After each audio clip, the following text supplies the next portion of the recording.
दूध दिए जाने की योजना को खत्म।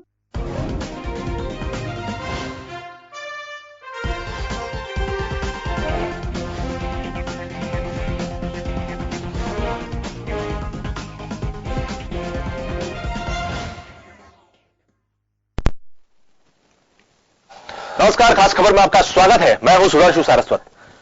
राजधानी जयपुर में पेयजल को लेकर सियासत तेज हो गई है। बीजेपी लगातार मटका फोड़ प्रदर्शन कर रही है। बीजेपी ने एक तरह से कांग्रेस सरकार पर हल्ला बोल दिया है कि पानी को लेकर सरकार जो है पेयजल को लेकर गंभीर नहीं है। जो परकोटे के लोग हैं, जो शहर के विभिन्न इलाके हैं, वहां पर पेयजल की पूर्ण व्यवस्था नहीं हो पा रही है और इसको लेकर बीजेपी की तरफ से अब लगातार हमला हो रहा है। खैर, अब कांग्रेस ने भी इस बात का जवाब दिया है। इस पूरे मुद्दे पर हम चर्चा करेंगे कि क्या ये केवल सियासत का मुद्दा है, इसके अलावा ऐसे बहुत से पहलू हैं जिन पर बात होनी चाहिए पानी को लेकर। लेकिन उससे पहले एक रिपोर्ट देखिए। प्रदेश में पीने के पानी के मुद्दे को लेकर सियासत तेज होती जा रही है। भाजपा पेयजल के मुद्दे को लेकर कांग्रेस पर हल्ला बोल रही है। खासतौर पर जयपुर शहर में पेयजल सप्लाई को लेकर भाजपा के तीखे तेवर नजर आ रहे हैं। भाजपा नेताओं ने मटका फोड़कर प्रदर्शन अभियान चला रखा है। जनता को पानी ढंग से मिले, इसकी समुचित व्यवस्था करें। जहां पर टैंकरों का पानी आने जाने का प्रश्न है, आज टैंकर आ रहा है तो काला बाजारी के माध्यम से टैंकर खरीदे जा रहे हैं। जनता प्यासी है, जनता के लिए एक मजबूरी का सवाल बना हुआ है।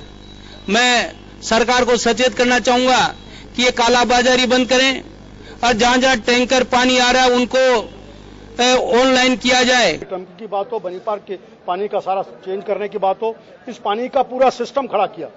इसलिए टैंकर की आवश्यकता होती है डिमांड सप्लाई के आधार पर। आपने ट्यूबवेल नहीं खोदे, ट्यूबवेल जो थे उनको कमीशन नहीं किया, जो ड्राई हुए थे उनको रिवाइव करने का काम नहीं किया, जो बन गए थे उसको सिस्टम को हमने करके कमीशन करके पानी को डिस्ट्रीब्यूशन का काम शुरू किया जाए, उसको नहीं किया।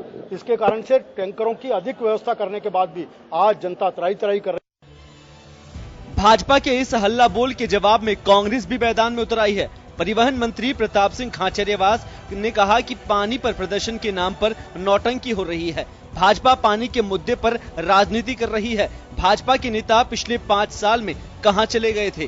पहले भाजपा नेताओं को पूर्व सरकार के कार्यकाल में पानी के लिए किए गए कामों का हिसाब देना होगा।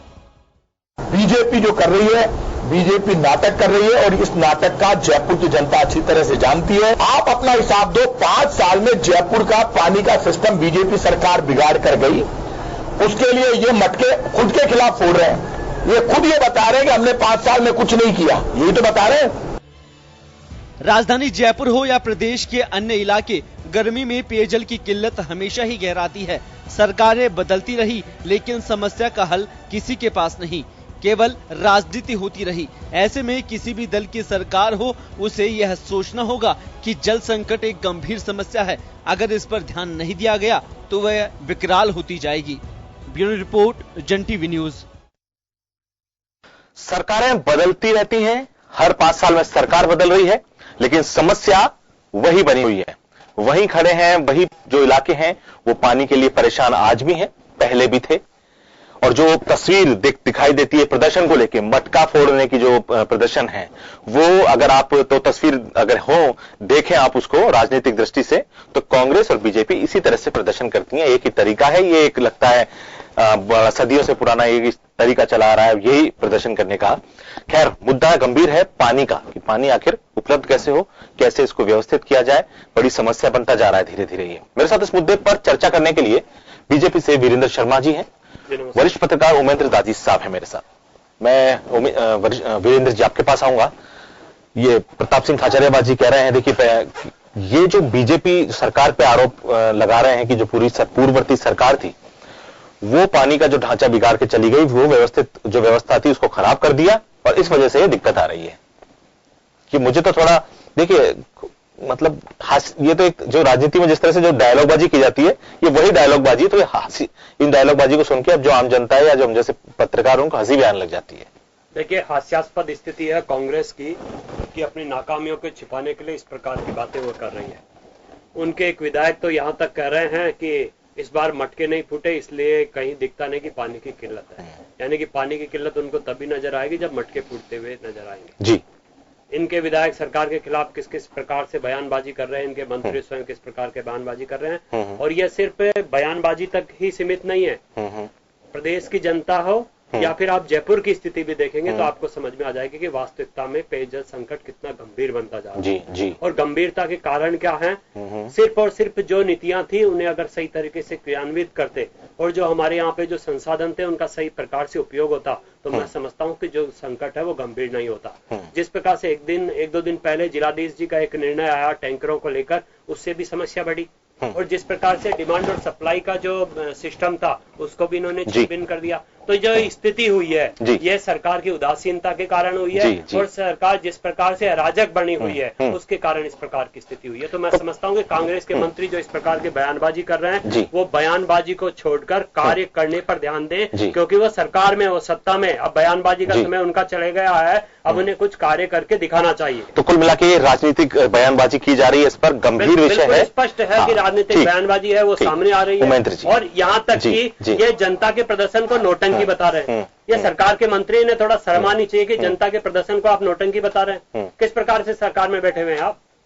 चलिए उमेंद्र जी, सुधांशु जी, मैं ये मुद्दा एक गंभीर मुद्दा है, हर बार यही स्थिति देखने को मिलती है। कई वर्षों से देख रहे हैं कि मई, जून, जुलाई 3 महीने ऐसे होते, चाहे सरकार किसी की भी हो, भाजपा की हो, कांग्रेस की, पानी का आंदोलन हमेशा चलता है। जी, आंदोलन चलाते हैं आप लोग, राजनीतिक पार्टी के चलाइए, लेकिन इसका स्थायी समाधान न तो बीजेपी ने सोचा न कांग्रेस ने सोचा। रामगढ़ बांध जो यहाँ का लाइफ लाइन था वो मर चुका, उसके विषय में कोई ने भी कोई चर्चा नहीं की। बिल्कुल, जबकि होना ही चाहिए कि हम जमीन का दोहन से कब तक निकाले जाएंगे। कुछ चीजें ऐसी होती है जैसे पानी है, खून है और दूध है, ये प्राकृतिक चीजें हैं, इनका उत्पादन किसी फैक्ट्री में या मशीन से नहीं हो सकता। इसके लिए हमें अवेयरनेस जगाने की आवश्यकता है, या जो जल स्रोत है उन्हें बचाने की आवश्यकता है। आप देखिए यहाँ जयपुर में जनसंख्या तो दिनों दिन बढ़ रही है और पानी की व्यवस्था कुछ है नहीं। जब बीजेपी का शासन होगा कांग्रेस वाले मटका फोड़ेंगे, कांग्रेस का शासन होगा भाजपा के लोग मटका फोड़ेंगे। यही स्थिति रहती है, क्योंकि ये एक मुद्दा है, इस बहाने मीडिया में हाईलाइट होने का भी एक अच्छा मौका मिलता है। बड़ी अच्छी फोटो छपती है, लेकिन समस्या का समाधान जब तक नहीं खोजेंगे, आप आंदोलन कीजिए। जनता की समझ में आ गया कि 3 महीने इन पार्टियों के लिए आंदोलन का समय है। आप ये देखिए कि किसी भी, चाहे बीजेपी की सरकार हो चाहे कांग्रेस की सरकार हो, रामगढ़ बांध के लिए किसने चिंता की? जयपुर में पानी का कहां से आए, कैसे इस समस्या का समाधान हो, ये केवल इन्होंने कोई विचार नहीं किया। जलदाय मंत्री कई अच्छे लोग बने, लेकिन उन्होंने अपने क्षेत्र में जाके जहां के वो विधायक बन के आए वहां थोड़ा उन्होंने समाधान करने की कोशिश की। अब उम्मीद ये लगती है कि जल शक्ति जो मंत्रालय बनाया है उसके माध्यम से कुछ निजात मिले हमें, लेकिन ये लंबा प्रोसीजर है। बीसलपुर का यदि पानी जयपुर में नहीं आता तो क्या संकट खड़ा होता, इसकी कल्पना यदि की जाए तो आप लोगों के रोंगटे खड़े हो जाएंगे। क्योंकि हमने यहाँ जल संसाधन का जो काम है या पानी की जो समस्या है इसके समाधान के लिए अच्छे मन से कोई काम किया ही नहीं। सरकार किसी की भी हो, केवल हम ये बहानेबाजी करें। हमें ये देखना होगा कि इसके लिए वास्तविकता में केवल आंदोलन कोई इस समस्या का समाधान नहीं है। इसको गंभीरता से नहीं लिया ना किसी भी सरकार ने। किसी ने जी बिल्कुल। हमारे साथ हमारे न्यूज कोऑर्डिनेटर योगेंद्र शर्मा भी जुड़ चुके हैं। योगेंद्र जी, हर बार गर्मियों में यही कमोबेश यही स्थिति देखने को मिलती है। राजनीतिक दल सड़कों पर आ जाते हैं, वो मटका फोड़ते हैं, मटका फोड़ने का स्टाइल भी वही रहता है, वही दोनों बीजेपी और कांग्रेस उसी तरीके से प्रदर्शन करते हैं, लेकिन गंभीरता से कोई सोच नहीं रहा है। जो हमारा एक पुराना एक तरीका था पानी को सहेजने का, वो शायद हम भूल चुके हैं और उस तरफ हम ध्यान ही नहीं दे रहे हैं। क्या आपको लगता है कि ये एक बहुत बड़ी चूक की जा रही है? बिल्कुल, इसमें कोई संदेह नहीं है। बात आंदोलन की करें, आंदोलन की स्टाइल वही है, जगह भी वही है, नेता भी वही है, केवल चेहरे बदले हुए। मैं भी, क्योंकि आज की जब डिबेट का मुझे पता चला तो मैंने पिछले बार का एक वीडियो देखा। अरुण चतुर्वेदी जी उस समय मंत्री और अभी प्रताप सिंह खाचरियावास मंत्री। उस वक्त प्रताप सिंह खाचरियावास सही कुछ ऐसे लोग थे और भी जो कांग्रेस के नेता, वो जल भवन पे 28 जून या 18 जून ऐसी कोई दिन का मुझे ध्यान है, उस दिन ये लोग मटका फोड़ प्रदर्शन कर रहे हैं। अरुण जी से बात की गई है, सचिवालय के उनके कक्ष का बयान है कि कांग्रेस बेवजह राजनीति कर रही है और ऐसी चीजों से बाज आना चाहिए। 2 लोगों की बाइट, उसमें ओकार सिंह लखावत जो बीजेपी ऑफिस में खड़े होकर के बयान दे रहे हैं और अरुण चतुर्वेदी जी अपने कक्ष में बयान दे रहे हैं और उसमें कहा गया था कि ये प्राकृतिक उसमें है और इससे बेहतर हो नहीं सकता। हम कोशिश कर रहे हैं कि ज्यादा से ज्यादा लोगों तक पानी पहुंचा सके। ये पब्लिक मटके नहीं फोड़ रहे, केवल राजनीतिक दलों के कार्यकर्ता फोड़ रहे हैं। ये अरुण जी का बयान है। उसी बयान के इतर आज अगर हम देखें तो प्रताप सिंह खाचरियावास से लगभग वैसा ही बयान दे रहे हैं, बिल्कुल उसको नोटिंग की करार दे रहे हैं। तो मेरा सवाल वीरेंद्र जी से है, मैं ये नहीं कहता कि देखिए जनता की आवाज आप लोग उठा रहे हैं, ये बात सत्य है कि कोई राजनीतिक दल के कार्यकर्ता जो जाते हैं, सियासी एक आंदोलन, सियासी एक रंग हो सकता है उसमें, लेकिन वो जनता के लिए किया जाता है। अगर कहीं कुछ होता है तो जनता की आवाज बन के काम किया जाता है, अच्छी बात है। लेकिन ये बात सत्य है कि स्थायी समाधान क्या और कैसे हो इस पे कोई विचार नहीं करता। अगर सरकारें बनाती भी हैं कोई प्लानिंग तो उसकी मॉनिटरिंग नहीं हो पाती। आज ये बताइए मुझे कि रामगढ़ बांध को लेकर के हाई कोर्ट ने इतनी बार दखल किया, कमेटियां भेज दी, क्यों उसके एनक्रोचमेंट नहीं हट पाते? आज भी उसमें दिया हुआ है कि सड़कें बना दी, प्लॉट काट दिए, फार्म हाउस बन गए और सब खुलेआम किया जा रहा है और सब खुलेआम किया जा रहा है। इस पर कोई हाईकोर्ट के दखल के बाद भी कोई गंभीरता नहीं। ये देखा जाना चाहिए कि हमारे रिसोर्सेज अगर खत्म हो रहे हैं तो उसे वापस कैसे स्थापित किया जा सकता है। मुख्यमंत्री पूर्व वसुंधरा राजे जी ने एक वो पानी के लिए जल स्वावलंबन अभियान शुरू किया। कई जगह पे हो सकता है कि जल स्तर बढ़ा भी हो, लेकिन साहब उसकी मॉनिटरिंग क्या है? कहा तो कि हमने इतना पानी का स्तर बढ़ गया है, लेकिन ये फाइलों की बात मत करिए। सच्चाई क्या है? ये उमेंद्र जी गांव से आते हैं, मैं गांव से आता हूँ, वीरेंद्र जी गांव से आते हैं, सच्चाई इनको मालूम है। एक बात अलग है कि इसकी मॉनिटरिंग क्या है? सही पॉलिटिकल पार्टी के कार्यकर्ता जो आते हैं अपनी पार्टी की वकालत कर, लेकिन सच्चाई यही है। होना ये चाहिए कि पानी को कैसे सहेजा जा सकता है। पानी प्राकृतिक एक हमारे यहाँ संसाधन से मिला हुआ है, कोई फैक्ट्री में तैयार नहीं हो सकता, इसमें कोई संदेह नहीं है। और ये केवल राजस्थान या जयपुर की समस्या नहीं है, पूरी दुनिया के सामने पानी की समस्या है और आ रही है। तो हमें कोशिश तो ये करनी चाहिए कि ठीक है एक राजनीतिक रंग चढ़ना चाहिए, लेकिन गवर्नमेंट चाहे किसी की भी हो, किसी की भी, चाहे बीजेपी की हो चाहे कांग्रेस की हो, सब दलों से बात करके। और इसमें मैं तो पहले देखता था कि सूखा पड़ा हुआ है कि सब सर्वदलीय बैठक बुलाई गई है, पार्टी ऑल पार्टी सांसद, पार्लियामेंट मेंबर्स, एमएलए सबको बुलाया गया है, बात की जाती थी, पुराने नेताओं को बुलाया जाता था। मुझे लगता है कि 15 साल में तो मैंने ये दौर अब देखा नहीं जो थमसा गया है कि कोई सर्वदलीय बैठक इस मामले को लेकर के बुलाई जाती है कि सरकार चाहे किसी की हो, लेकिन प्रदेश हमारा है, इसका स्थायी समाधान कैसे निकाल सकते हैं। वीरेंद्र जी देखिए, जो योगेंद्र जी ने जो बात कही, एक सवाल भी आपसे उस बात में निकाला उन्होंने कि ये सब चीजें बीजेपी की सरकार के टाइम भी इससे कांग्रेस प्रदर्शन करती थी, कांग्रेस पार्टी यही बयानात होते थे और यही सब चीजें उस वक्त आती थी। बेसिक जो सवाल है वो है गंभीरता का। क्या केवल विरोध करने के लिए प्रदर्शन किया जा रहा है, या फिर इसके लिए सब पार्टियां बैठे, नेता बैठे और समाज के साथ मिलकर इसका निवारण करें इस समझ, क्योंकि ये चीज सीधे सीधे समाज से भी जुड़ी हुई है। अगर सरकार कुछ करेगी तो समाज को भी इसमें सहभागिता निभानी होगी। जी देखिए, जन सहभागिता का ही बड़ा विषय है। मैं समझता हूँ समाज को भी अपनी भूमिका निभानी होगी। और अगर मैं इस विषय को देखेंगे आजादी से लेकर अब तक, तो कई ऐसे अनेकों विषय है जिससे हमें समझना भी होगा। सिंधु नदी समझौता एक ऐसा समझौता था जिसको अगर पूर्ण किया जाता सही तरीके से, तो मैं समझता हूँ आज का जो जल संकट है वह कभी नहीं होता। हमारे हिस्से का जो पानी था वह भी हमने पाकिस्तान जाने दिया, वहां क्यों नहीं डैम बनाए गए? इस प्रकार के अनेकों ऐसे विषय हैं जिन पे अगर कार्य होता, समयानुसार कार्य होता, तो मैं समझता हूँ आज जो समस्या है कभी नहीं होती। माननीय वाजपेयी जी ने 2004 में नदी जोड़ो अभियान की आधारशिला रखी थी। उसके बाद की जो भी सरकार रही, कांग्रेस की सरकार रही, उन्होंने एक कदम भी उसके ऊपर आगे नहीं बढ़ाया। शिवराज सिंह जी ने मध्य प्रदेश में नदी जोड़ने का कार्य बहुत अच्छे से किया। हमारे यहाँ राजस्थान में मुख्यमंत्री जल स्वावलंबन अभियान के माध्यम से कार्य हुआ, जिसमें 13,000 गांव में 4 लाख से अधिक जल संरक्षण के कार्य किए गए और शहरी क्षेत्रों में 3,000 से ज्यादा जगह पर जल संरक्षण के कार्य किए गए। मॉनिटरिंग के लिए हमने जियो टैगिंग की उस पर व्यवस्था की। जिन क्षेत्रों से परिणाम आए हैं, आप ये देखिए, बहुत अच्छे परिणामों के रूप में 3 मीटर का जल स्तर ऊपर बढ़ा है जहां भी कार्य हुआ। और आप अगर इसका सही तरीके से देखना चाह रहे हैं कि कहाँ इसका सही तरीके से संचालन हो रहा है, तो डूंगरपुर एक ऐसी जगह है जहां पे आप जाके देखेंगे तो आपको पता वास्तविकता का आभास होगा कि जल संरक्षण के ऊपर मुख्यमंत्री जल स्वावलंबन अभियान के माध्यम से बहुत अच्छा कार्य हुआ। और डूंगरपुर ही नहीं, आपके जयपुर के पास ही आप जाके देखिए, आमेर जैसे क्षेत्रों में जहां पे डार्क जोन घोषित हो गए थे, उन क्षेत्रों में जहां भी मुख्यमंत्री जल स्वावलंबन अभियान के माध्यम से कार्य हुए, वहां का जल स्तर ऊपर उठा है। इसके बाद भारतीय जनता पार्टी की सरकार ने पहली बार बूंद बूंद सिंचाई पद्धति लाने का कार्य भारतीय जनता पार्टी की सरकार ने किया। वाटर हार्वेस्टिंग का कार्य प्रारंभ करने का किसी ने कार्य किया तो वो भारतीय जनता पार्टी की सरकार ने किया। जयपुर के रूप में ताल कटोरा को पुनर्जीवन देने का कार्य किया तो भारतीय जनता पार्टी की सरकार ने किया। लेकिन रामगढ़ को सरकार की बात करने कर ही रहे हैं तो आपने रामगढ़ पर कोई कार्य नहीं किया।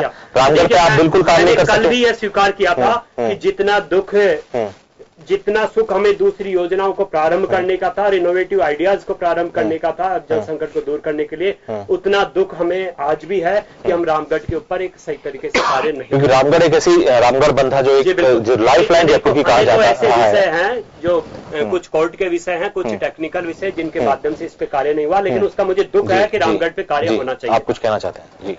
सुधांशु, एक बात सही है, श्रेय लेने के तो होड़ सब तरफ से है। वाटर हार्वेस्टिंग का जो सिस्टम है इसको लेकर के वीरेंद्र जी जो बात कर रहे हैं सत्य है, इसमें तो कोई डाउट नहीं है कि वाटर हार्वेस्टिंग का सिस्टम गवर्नमेंट अपने तरीके से लेके आई। आपको बड़ा ताज्जुब होगा कि वाटर हार्वेस्टिंग के नाम पर बड़ी बिल्डिंग्स को सब्सिडी भी देने की बात कही गई और ये अब से नहीं है, बहुत पहले से चल रहा है सिलसिला। लेकिन आज ऐसी एक इमारत सरकारी नहीं है जिसमें ताल ठोक के कहा जा सके वाटर हार्वेस्टिंग सिस्टम यहाँ बिल्कुल पूरी तरह से काम कर रहा है, तरीके से काम कर रहा है। वो पानी हम काम ले रहे हैं। चले मैं तो कुछ नहीं कहता, आपके पेड़ पौधे गार्डन उसी में काम ले रहे हो। ऐसा एक भी जगह किसी सरकारी इमारत में नहीं। ये हालात ये हैं, सच्चाई इसकी ये है।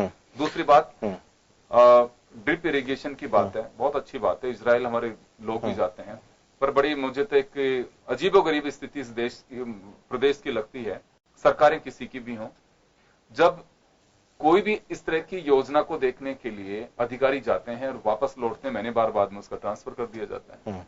साहब, जनता की गाड़ी कमाई का इतना पैसा लगा कि आप उनको वहां भेज रहे हो, क्योंकि अच्छी बात है, जाना चाहिए, कम से कम रिजल्ट तक 2 साल तो इंतजार करना चाहिए कि आप भी यहाँ जाके आए, और भी जाना हो तो आप दोबारा जाइए, लेकिन इसका रिजल्ट प्रदेश को चाहिए। ये कोई बाध्यता किसी पे है ही नहीं। तो ये लगता है कि जैसे बस खाना पूर्ति की जा रही है, जा रहे हैं घूम करके घूम के आ रहे हैं। भाई उसका रिजल्ट दिखना चाहिए, सरकारी भ्रमण है, दिखना चाहिए। जी। अगर आज मुझे मेरा मैनेजमेंट कहीं पे टीम के साथ में भेजता है तो मैं यूं थोड़ी है कि कैमरामैन को लेकर के और साइड सीन देख करके आ जाऊंगा, मुझे कुछ रिजल्ट देना होगा। इसी तरह से बाध्यता होनी चाहिए कि कोई भी हो, ब्यूरोक्रेट किसी भी की सरकार हो, ये बाध्यता होनी चाहिए। और ईमानदारी के साथ में, चाहे रामगढ़ का रिसोर्स हो चाहे कोई भी हो, उस पे भी यहाँ एनक्रोचमेंट है तो क्यों है? जो व्यक्ति देखने के लिए गए हैं उनकी जिम्मेदारी तय है, पैसा लगता है तो सैलरी में से काटा जाना चाहिए और कुछ संतुष्टि भरा हुआ जवाब देना पड़ेगा और उस पर इस तरह के पुख्ता काम करने होंगे। ओमेंद्र जी, जो बात जल नियोजन, देखिए सबसे बड़ी मेन प्रॉब्लम है, अब हम लोग बारिश पे डिपेंड करते हैं। हमारे अगर अच्छी बारिश होगी तो बांध, चाहे बीसलपुर बांध हो या दूसरे अन्य बांध, उनमें पानी आएगा। और अब अभी बीसलपुर बांध जो आपने कहा कि वो लाइफ लाइन हो चुका है जयपुर की, अगर बारिश नहीं हो अच्छी, मतलब सब दुआ करते हैं, तो बड़े संकट सामने ही है ये संकट तो बिल्कुल। तो जो मेन जल नियोजन की जो व्यवस्था है, वाटर हार्वेस्टिंग के सिस्टम बनाए गए, लेकिन उनका उतना देखरेख शायद नहीं हो पा रही है, या चाहिए गवर्नमेंट हो कांग्रेस की। तो ये इस मुद्दे पर मुझे लगता है कि सरकार ही नहीं, लोगों को भी गंभीर होना पड़ेगा। देखिए, इसके लिए जब तक एनजीओ को हम साथ नहीं लेंगे, जब तक मैं मानता हूं ये योजना क्रियान्वित नहीं हो पाएगी। एनजीओ की भागीदारी के साथ साथ में, ये जैसे पहले मुख्यमंत्री जी ने कहा था, पानी बचाओ सबको पढ़ाओ, ये उन्होंने स्लोगन दिया था, वो वाकई में आज की आवश्यकता है। राजस्थान के लोग कम पानी में भी जीना जानते हैं और अधिक पानी का उपयोग करना भी जानते हैं, और पानी बचाव का, पानी के संरक्षण का भी उपयोग हो जानते हैं। शेखावाटी क्षेत्र में हम जाएंगे तो पानी का कैसे बचाव किया जाता है ये उनसे सीखे, बाड़मेर जैसलमेर के लोगों से सीखे। अब जयपुर या महानगरों में बड़े बड़े मंजिलें बन गई, पानी की कोई व्यवस्था नहीं, केवल हम भूमि का जो दोहन का पानी है उसी पर डिपेंड कर रहे हैं। भूमि बनाने से पहले, मकान बनाने से पहले ये सरकार को ये देखना चाहिए कि आपके पास पानी की क्या व्यवस्था है। जैसे कि पार्किंग के लिए आप कहते हैं कि पार्किंग की व्यवस्था है नहीं, वैसे आपको कहना होगा कि आपके यहाँ जितने लोग हैं उनके लिए आपने पानी की क्या व्यवस्था की है। जब तक हम उसमें देखिए, किसी चीज में जब तक बाध्यता नहीं होगी, कड़े कानून नहीं होंगे, जब तक उसकी क्रियान्वित नहीं होगी। यदि हमने कह दिया कि हाँ साहब जनता में एक अवेयरनेस जगह है, जनता ऐसा करे, तो जनता से सब काम नहीं होगा, हमें कभी कभी कड़े कदम भी उठाने होंगे। और एक छोटा सा एक बात यहाँ शेयर करना चाहूंगा, उमेंद्र जी भी बहुत अच्छे से ध्यान होगा, मैं बहुत लंबी बात नहीं करता। वसुंधरा जी के चौथे साल का वक्त मैं बजट सेशन का बता रहा हूँ, उसमें बड़ी जिद करके पानी पे और सूखे पे चर्चा कराई गई। पानी पे बड़ी रोचक बात है ये कि उस वक्त जब प्रतिपक्ष की ओर से किसी ने आवाज उठाई कि साहब कोरम पूरा भी नहीं हो पा रहा है, विधायक पूरे नहीं है, मंत्री नहीं है, तो आनंद फानन में दौड़ करके राजेंद्र जी राठौड़ साहब हाँ पक्ष लॉबी से लेकर के आए। मतलब ये बात केवल हाँ पक्ष लॉबी की, सत्ता पक्ष की नहीं है, विपक्ष की भी स्थिति यही थी। हाँ, निर्दलीय विधायक महरिया जो थे, नंदकिशोर महरिया, उन्होंने और मनोज न्यांगली थे, इन्होंने इस बात को उठाया कि साहब इतना गंभीर मामला है, इसमें चर्चा हो रही है, विधायक यहाँ मौजूद नहीं, कोरम तो पूरा करवाइए। तो ये गंभीरता देखिए आप, जनप्रतिनिधि की गंभीरता बता रहा हूं मैं, केवल ये नहीं है कि सरकार के लोग ही नहीं थे वहां पे, प्रतिपक्ष का भी यही हाल था।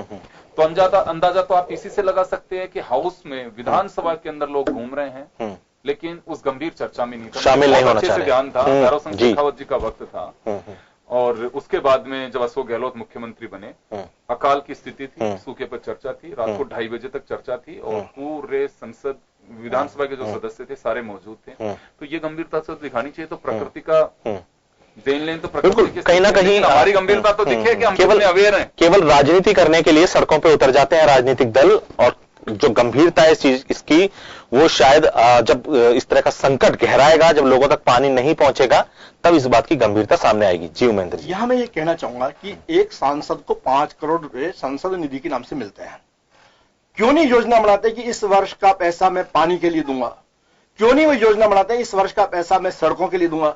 इन सांसदों को, विधायकों को योजना बनानी पड़ेगी कि मैंने मेरे क्षेत्र में प्लानिंग करनी होगी। क्योंकि जब तक इनकी प्लानिंग नहीं होगी, आज मानिए मैं सांसद हूं या मैं विधायक हूं, मैंने अपने क्षेत्र में सब पैसा, जो निधि का पैसा है, उसमें लगा दिया, हैंडपंप लगवा दिए, जो कुछ किए, तो उसका एक जनता को लाभ मिलेगा ही मिलेगा। और ये ऐसा होना चाहिए, जो बाध्यता करनी चाहिए कि आपका जो पैसा है वो योजनाबद्ध ढंग से लगे, 1 वर्ष का पैसा पानी के लिए लगे, मेडिकल के लिए लगे, जो आवश्यकता वहां के लिए लगे। हम ये कहते हैं कि मैं सांसद विधायक कहते हैं कि नहीं, सब काम सरकार का है, स्टेट गवर्नमेंट का है। और भाई आप भी सांसद हो, आपको भी जनता ने चुना है, आपका भी हक बनता है कि उस समस्या का निजात दिलाने का। केवल ये कहें कि नहीं, जो सत्ता में है, जो कुर्सी पे बैठा है, वही, इसमें कोई डाउट नहीं। पूछा जाना चाहिए, चाहे प्रतिपक्ष में हो चाहे सत्ता पक्ष में हो, कि भाई चलिए सत्ता पक्ष का ये है। मतलब पिछली बार जो अभी सत्ता में, उन लोगों से भी हम डिबेट थी, इसी कमरे की बात है कि साहब आप सत्ता में आ जाएंगे तो आप पानी का हल निकाल देंगे। आज आप प्रदर्शन कर रहे हैं, सारी बातें हैं, आपको चलो सत्ता की चाबी सौंप दी गई, आप पानी का हल निकाल दीजिए कि प्रदेश में कोई व्यक्ति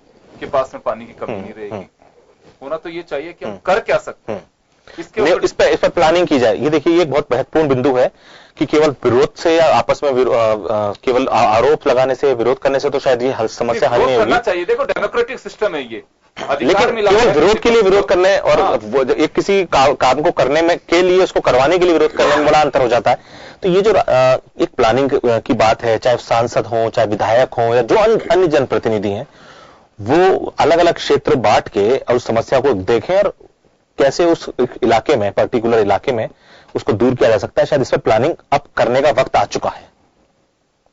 ये देखिए, नीति और नियति का ही विषय है कि अगर आपकी नीति और नियति ठीक है तो सब कुछ ठीक है। कुछ आज जैसे एक उदाहरण देना चाहूंगा कि हमारे यहाँ पे गंदगी एक बड़ा विषय था। माननीय नरेंद्र मोदी जी ने एक आह्वान किया स्वच्छ भारत अभियान का, तो एक चारों तरफ एक चेतना का जागृत और देश स्वच्छ भी बना। उसी प्रकार से कल माननीय प्रधानमंत्री जी ने सभी सरपंचों को, एक पूरे भारत देश के सरपंचों को एक चिट्ठी लिखी है, उसके माध्यम से आह्वान किया कि जिस प्रकार स्वच्छता अभियान को आपने सफल बनाया, उसी प्रकार जल संरक्षण अभियान को भी आप सफल बनाएं, और आपकी मेहनत से भारत की ताकत विश्व को दिखेगी कि हमने एक जल संरक्षण पे बहुत अच्छा कार्य किया।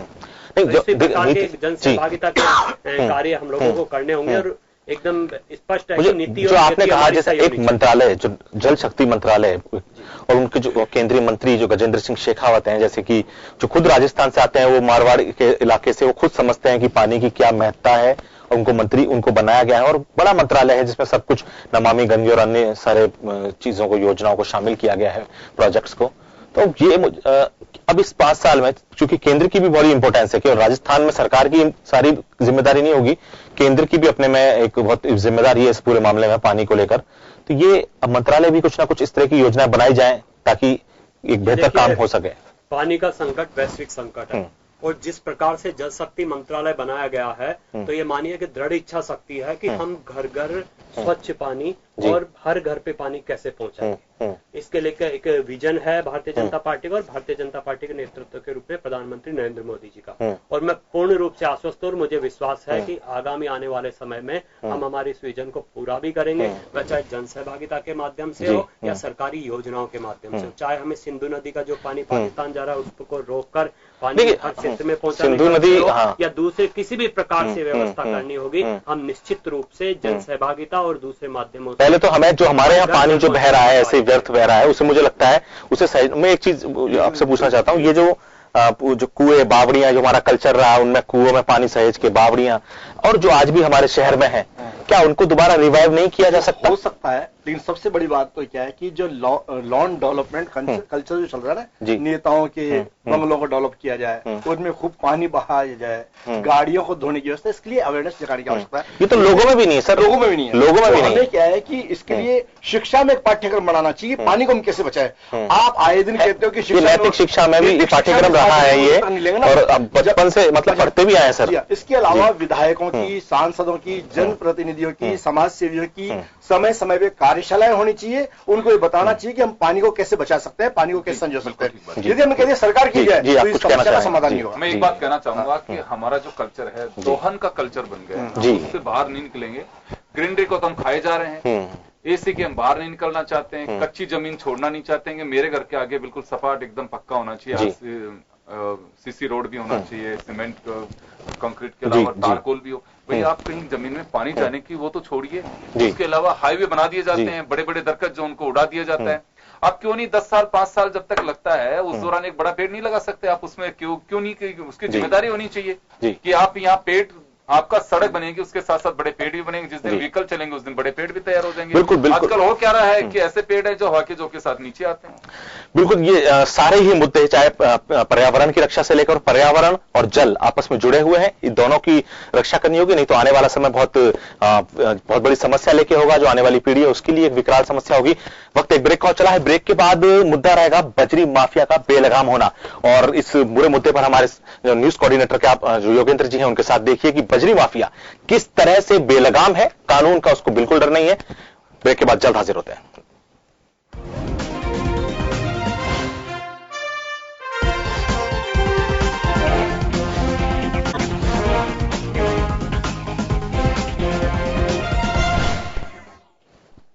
ब्रेक के बाद एक बार फिर आपका स्वागत है। आप देख रहे हैं खास खबर। बात कर रहे थे हम ब्रेक से पहले पानी पर आंदोलन की।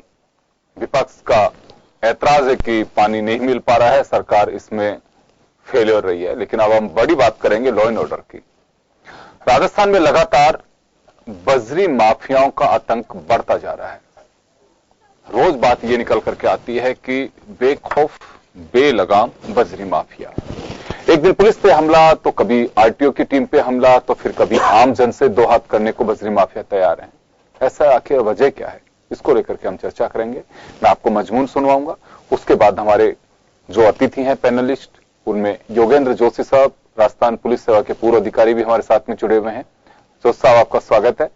एक बार मैं मजमून दिखाता हूं आपको और उसके बाद में लौटेंगे हमारे पैनलिस्ट के पास। में बजरी माफिया बेलगाम होता जा रहा है। करधनी में बुजुर्ग की जान लेने के बाद बजरी माफिया का आतंक जारी है। बजरी माफिया के गुंडों ने जहां जयपुर के आरटीओ के दस्ते पर हमला कर दिया, तो निवाई में भी पुलिस की टीम के साथ मारपीट की, जिसमें कई पुलिस कर्मियों को चोट आई है।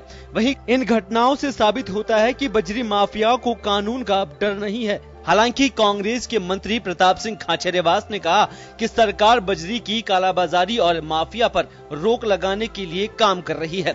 वहीं प्रदेश के डीजीपी ने भी बजरी माफिया पर लगाम कसने की बात कही है। बजरी माफिया को रोकना जरूरी इसलिए हो गया, इसको लीगलाइज करना भी जरूरी इसलिए हो गया। इसकी ऐसी कोई नीति बनाए सुप्रीम कोर्ट की रोके, तो इससे माफिया पनप गया, उनको इसमें ज्यादा पैसा मिलने लगा, ब्लैक होने लगी। तो उसको रोकने के लिए पूरी सरकार सजग है, पुलिस के लोग, सब लोग हम तैयारी कर रहे हैं। मेरी प्राथमिकता और किस्म के अपराध को रोकने की, हालांकि बजरी के फलस्वरूप इसमें बहुत इजी मनी हो गया, समाज में बहुत से विकार हो गए और माफिया भी हो गए पैदा।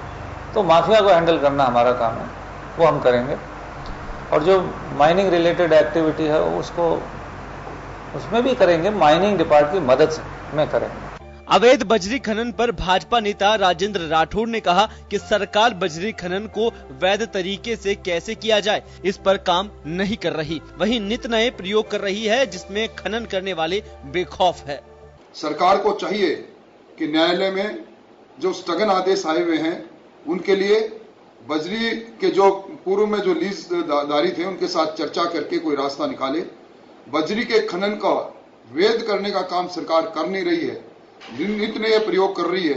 आज उसी का परिणाम है कि अवैध बजरी का खनन बेखौफ हो रहा है और बजरी माफियाओं ने राजस्थान के अमन चैन को एक तरह से नष्ट कर डाला है। बजरी खनन इस प्रदेश में करीब 1.5 दशक से भी ज्यादा समय से हो रहा है।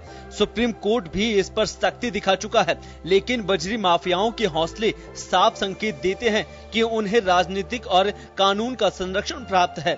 अगर इन पर समय रहते हुए लगाम नहीं लगाई तो बजरी माफिया प्रदेश के लिए नासूर बन जाएगा। ब्यूरो रिपोर्ट, जन टीवी न्यूज।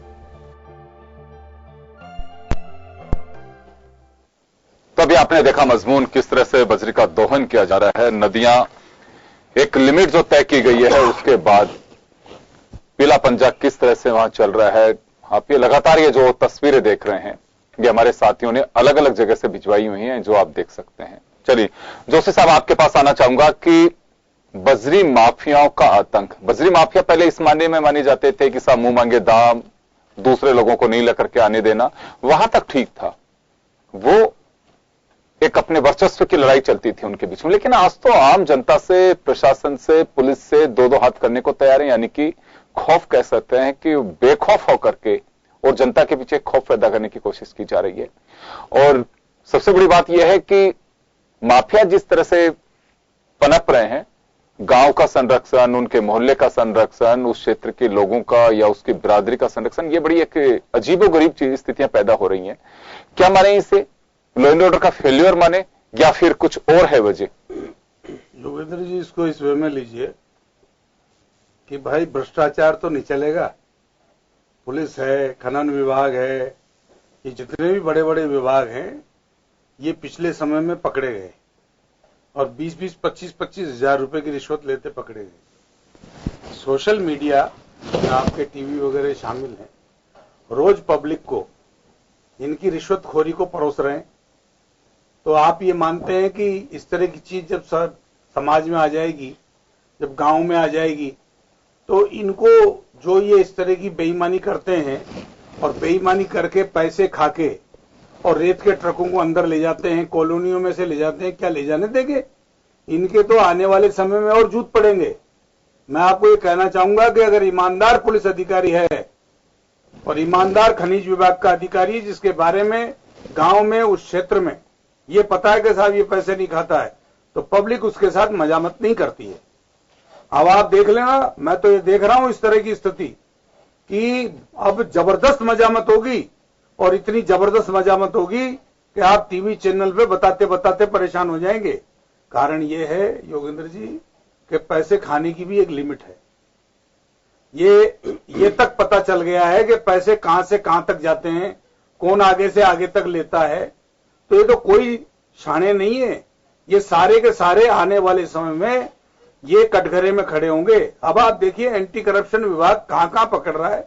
पीपलू थाने का पकड़ लिया, जोधपुर के कोई थाने का पकड़ लिया है, लगातार पकड़े जा रहे हैं और 20-20, 25-25 हजार सिपाही उसमें ड्यूटी दे रहे हैं। एसएचओ ने सिपाही को ड्यूटी करने के लिए लगा दिया कि तू भाई कोई ट्रैक्टर जो है बिना पैसे दिए नहीं निकले। तो आप ये बताइए कि ये जो रेत है ये कोई किसी भारी एक्ट के अंतर्गत नहीं है, ये कोई कंट्रोल आइटम नहीं है। ये तो माननीय सर्वोच्च न्यायालय ने कोई पर्यावरण को देखते हुए कोई रोक लगाई है, तो उसको सरकार मैनेज नहीं कर पा रही है। और इसलिए नहीं कर पा रही है कि रेत जो है वो गरीब को भी चाहिए, रेत अमीर को भी चाहिए, मकान बनाना है, रिपेयर करना है। और हमारी जो राजनीतिक इच्छा शक्ति है वो इतनी गिर चुकी है कि इनको तो वोट लेने, चुनाव लड़ने से फुर्सत नहीं है, इसके अलावा और कोई काम नहीं कर रहे हैं। न तो सर्वोच्च न्यायालय में कोई सक्षम अधिकारी खड़ा कर रहे ताकि पब्लिक की ये बात पहुंचाएं। अरे भाई, अगर मान लीजिए रेत निकल रही है, खनन निकल रहा है, तो गलती किसकी है? बांध किसने बनाए हैं? बांध बना दिया तो अब पानी जाना बंद हो गया। पानी जाना बंद हो गया तो वहां रेत इकट्ठा होना बंद हो गई। नहीं तो रेत तो साहब पहाड़ों से ऊपर से नीचे तक बहती बहती आती थी, तो रेत इकट्ठी होती थी, खूब निकालो खूब लगाओ। लेकिन अब क्या किया, बांध दिए। तो ये जो अनसर्टेन वर्क जो किया गया है, जो राजनीति के जो हमारे चुनिंदा नेता हैं, ये हर 5 साल में आते हैं। एक आता है 5 साल में मेट्रो चालू कर देगा, दूसरा आता है मैं ये स्वर्गीय नदी बनाऊंगा, तीसरा आता है मैं यहां पर इतनी चौड़ी सड़कें बना दूंगा, चौथा आता है मैं फोकट के अंदर जो है आपको मेट्रो में चक्कर कटवाऊंगा, पांचवा आता है मैं बस में फ्री घुमाऊंगा। इन्होंने तो तमाशा मचा रखा है। ये जो आज जो स्थिति हमारे देश में देख रहे हैं, ये बड़ी खराब हालत है। आप देखेंगे कि इनकम टैक्स का पैसा लेते हैं और पब्लिक को परोस रहे हैं सिर्फ वोट के खातिर। आप बताइए 1 अरब रुपया 1 साल में नेताओं की तनख्वाह वगैरह में खर्च होता है, 1 अरब रुपया। ये बोझ है हमारे देश के ऊपर, इनकम टैक्स के जो सदस्य हैं उनके ऊपर। और आप कह रहे हैं बजरी माफी। जोशी साहब, एक सवाल है मेरा। आपने कही कि बोझ है। देखिए, लोकतंत्र में सिस्टम सारा है और जनप्रतिनिधि भी, विधायिका का भी होना बहुत ही जरूरी है, क्योंकि वहां से ये बात ना, इसमें कोई डाउट नहीं है कि हम लोग हमारे कर्तव्य से डाइवर्ट हो रहे हैं।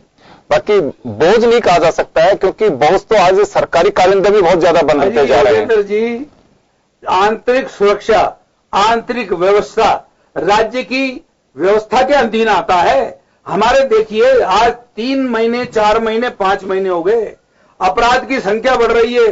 तो ये क्या कर रहे हैं भाई, इनकी जिम्मेदारी क्या है? अगर ये आज हमारे राजस्थान पुलिस के अधिकारियों को, एसपी को, इनको कह दे कि तुम्हारे यहां से नहीं निकलेगा कोई भी, हमारे तो ऐसा कर दूंगा, तो साहब सब हो जाएगा।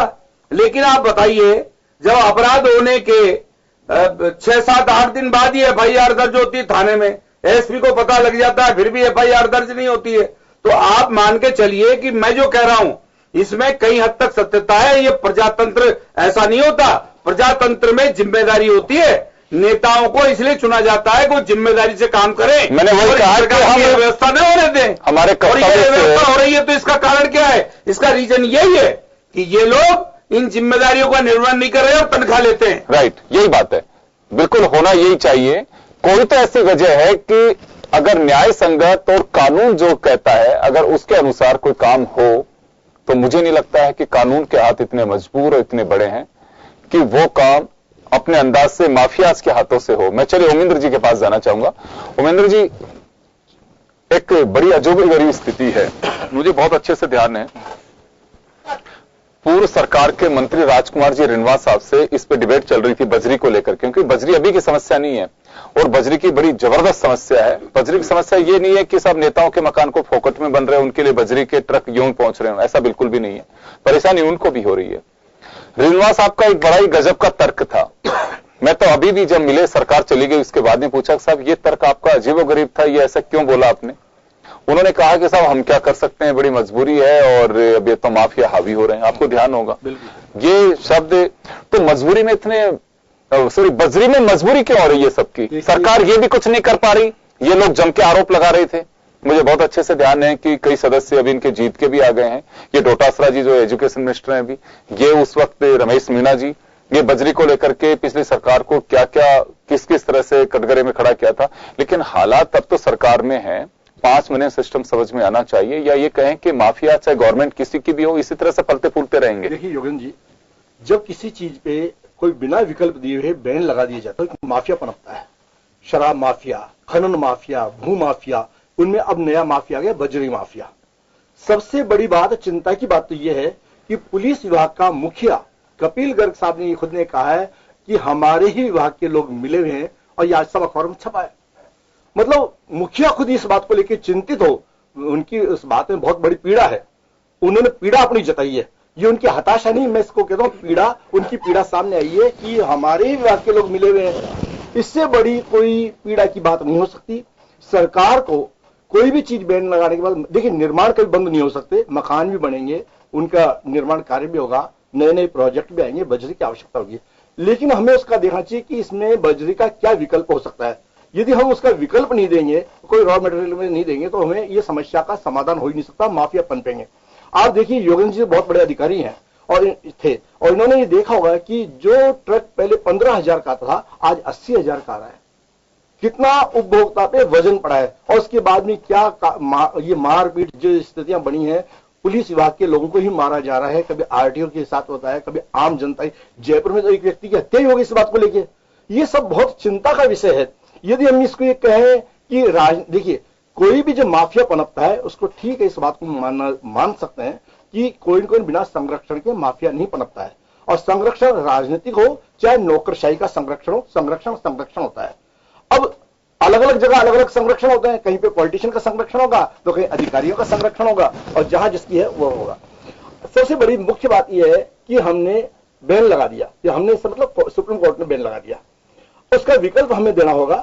पहले देखिए माइनिंग विभाग ये बजरी के पट्टे देते थे लीज पे, उसमें जब लीज पे दिया आपने उस समय क्यों नहीं ध्यान दिया कि उसमें अवैध खनन नहीं हो। यदि जो चीज नियमानुसार थी यदि आप उसको ढंग से चलाते तो शायद इसमें सुप्रीम कोर्ट को ये इन चीजों में जाने की आवश्यकता नहीं पड़ती। जैसे अभी योगेंद्र जी ने बताया कि सुप्रीम कोर्ट में कोई प्रॉपर अधिकारी खड़ा नहीं किया, ये नहीं किया, ये राजनीतिक बातें हो सकती है, सही है और ठीक है, लेकिन क्या है कि सबसे जब तक हम इसके पीछे ये नहीं देखेंगे हमें विकल्प देने की आवश्यकता होगी। आज हम यदि समस्या को लेकर हल्के ढंग से लेंगे तो आने वाले समय में सही कहा इन्होंने कि ये अधिक खून खराबा होगा, मारपीट की घटनाएं बढ़ेगी, कानून व्यवस्था बिगड़ेगी। ये इसका समाधान सहज में नहीं है, सरकार को इसका कोई विकल्प देना होगा, सुप्रीम कोर्ट में इनको रिव्यू पिटीशन लगानी होगी और कुछ न कुछ इसका समाधान निकालना होगा, नहीं तो यह कानून व्यवस्था इसी बात को लेकर बिगड़ जाएगी। आप देखिए माफियाओं को यदि पन पाएंगे तो हमारी जो शिथिलता है उससे माफिया पनपेंगे। आज बहुत से लोगों ने तो केवल ये काम नाम छोड़ के करोड़पति हो गए, इस बात को लेके बजरी माफिया बन गए, क्योंकि इन पे सब पे बैन लगा दिया। बैन लगाने के बाद में हमको इसमें क्या है कि एक विकल्प देना होगा, और विकल्प ये हो सकता है कि आप ये राख का भी हो सकता है, ये कोई भी चीज का विकल्प हो सकता है, विकल्प वैज्ञानिक ये देखेंगे जो भी। लेकिन मैं लौटूंगा आपके पास, मैं वीरेंद्र जी के पास जाना चाहूंगा। वीरेंद्र जी,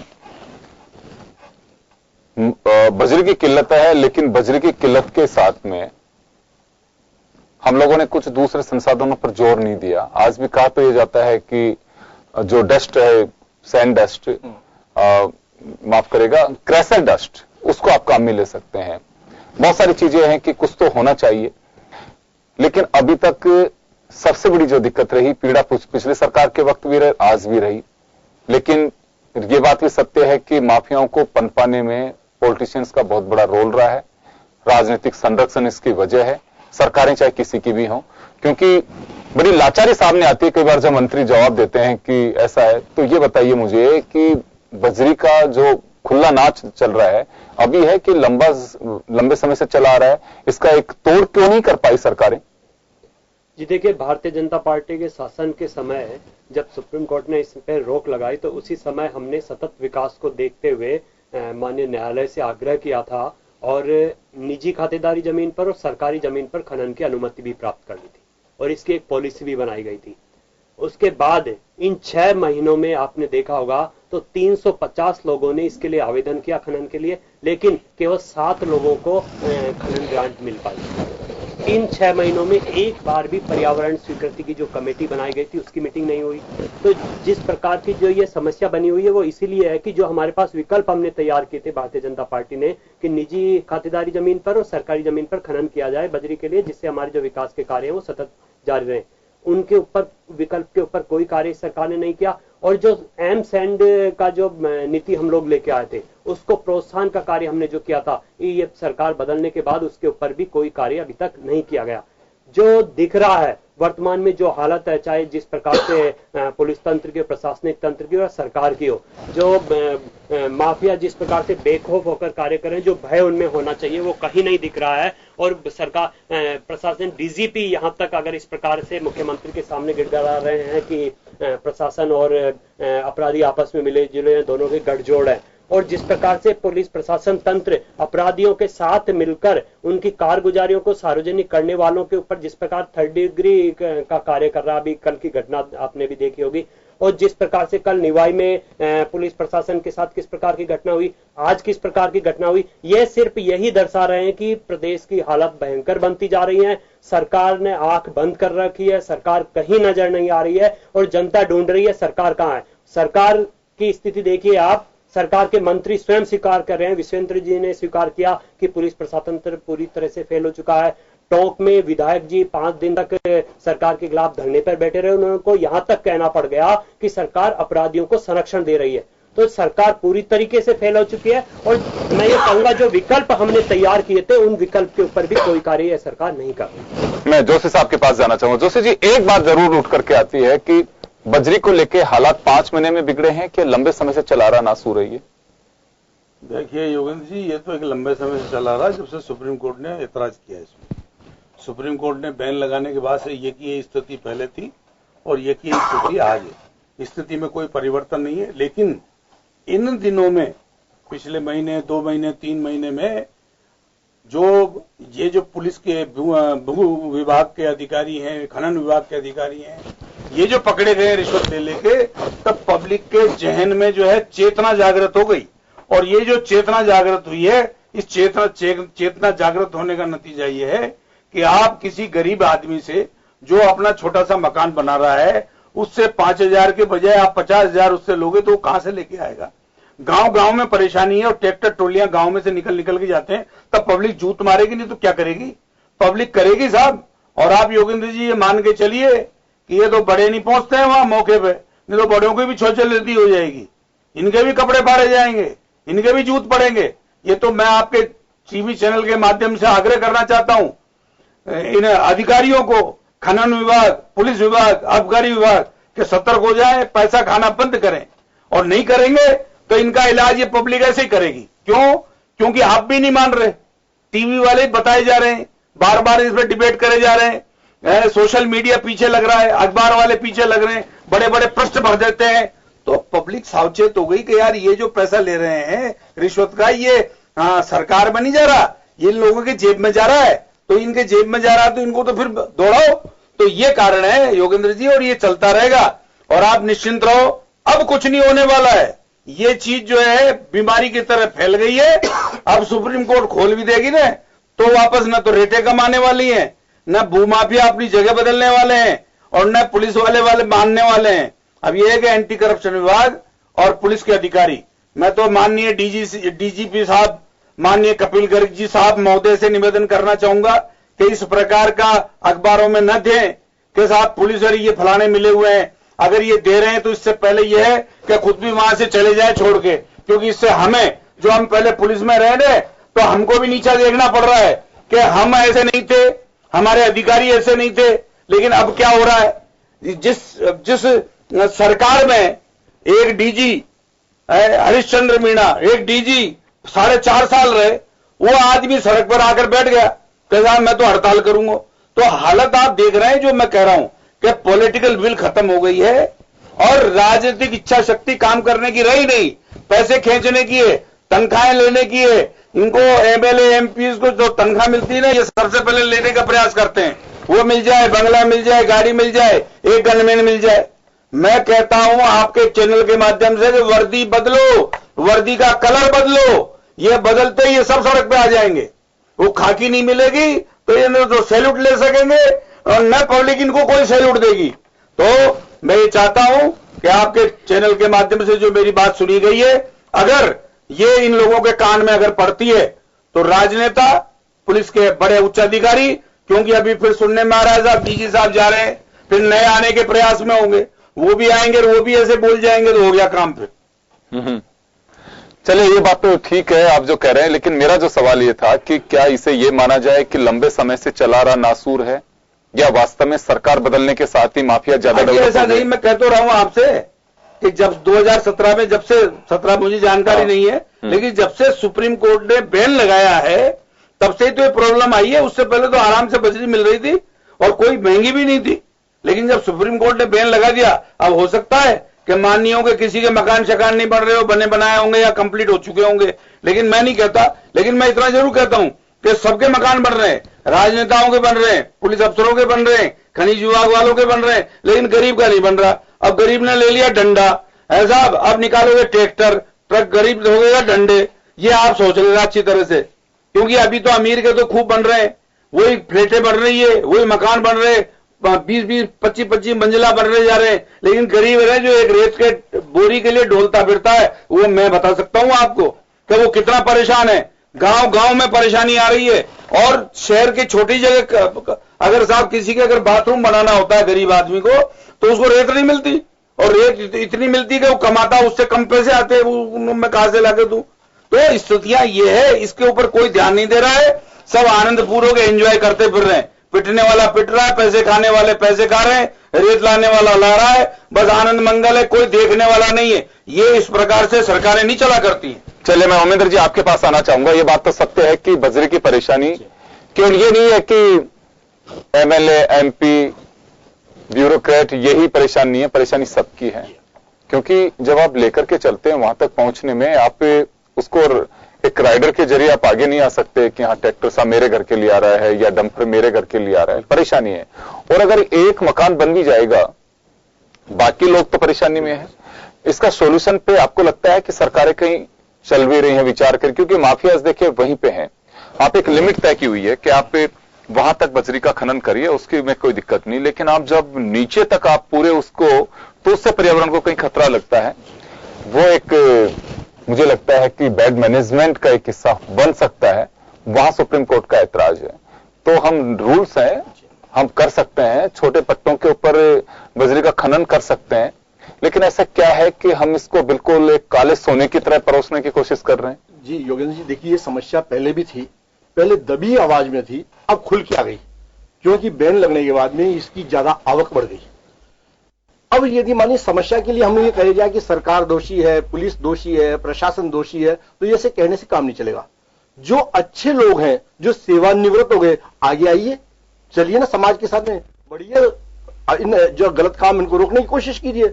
हम यदि कहें कि भाई शिवाजी पैदा तो होने चाहिए, लेकिन मेरे घर में नहीं होने चाहिए, पड़ोसी के होने चाहिए, तो हम भी एक समाज के व्यक्ति है, हम लोगों का भी दायित्व बनता है, हम लोगों भी इसमें अवेयरनेस जगाए, आगे आए, ये जो समस्या है इसके समाधान की कोशिश करें। हाँ, ये होना चाहिए कि नियमों का सरलीकरण होगा तो मैं मानता हूं कि ये शायद ऐसी समस्या नहीं होगी। लीज बहुत आसानी से मिलनी चाहिए, उसकी ज्यादा फॉर्मेलिटी नहीं होनी चाहिए। यदि आसानी से किसी को लीज मिलेगी और ये होगा नियम के तहत काम होगा, तो मैं मानता हूं कोई भी समस्या का समाधान आसानी से हो सकता है। ये इतनी बड़ी कोई समस्या नहीं है कि साहब ये कोई ये काला सोना बन गया, पीला सोना बन गया, ऐसी कोई समस्या नहीं है। नियमों में शिथिलता होनी चाहिए, नियम सहज होने चाहिए, हर व्यक्ति को खनन पट्टा आसानी से मिलेगा, कोई भी जो आवश्यक है तो ऐसे दिक्कत आएगी। चलिए, कानून की बात सब कर रहे हैं और कानून बनना भी चाहिए, कानून के तहत ही, कानून के दायरे में काम होना चाहिए। लेकिन अगर जिस तरह से माफिया पनप रहे हैं, हमारा मुद्दा सिर्फ यही है कि माफिया पनप क्यों रहे हैं? क्या उसे किसी राजनीतिक संरक्षण है, या फिर इतना दुस्साहस बढ़ गया है कि कोई संरक्षण की आवश्यकता नहीं? हम तो खुद हमारी लकीर खुद तय करते हैं। अगर ऐसा है तो इसे अराजकता कही जाएगी। समस्या लंबे समय से है, लेकिन इसका हल कब हो, क्यों निकले, जवाब भी मैं सरकार के पक्ष से अगर ये कह दिया जाए कि तो वर्षों से चली आ रही है, पूर्ववर्ती सरकार ने गौर नहीं किया, तो मुझे लगता है कि ये भी कोई बयान नहीं है। जो बयान तो ये होना चाहिए कि जब जनता ने आपको चुनाया, बजरी एक मुद्दा था आपकी बार सरकार के साथ में, पूर्ववर्ती सरकार को इसका खामियाजा उठाना पड़ा कि बजरी इतनी महंगी हो गई, तो वर्तमान सरकार की एक रेस्पॉन्सिबिलिटी है कि इस समस्या से जनता को कैसे निजात दिला सकती है और माफियाज का आतंक कैसे ध्वस्त किया जा सकता है, यह बड़ी चिंता का विषय है। बहुत बहुत शुक्रिया आप सभी का। खास खबर में आज इतना ही, दीजिए इजाजत, नमस्कार।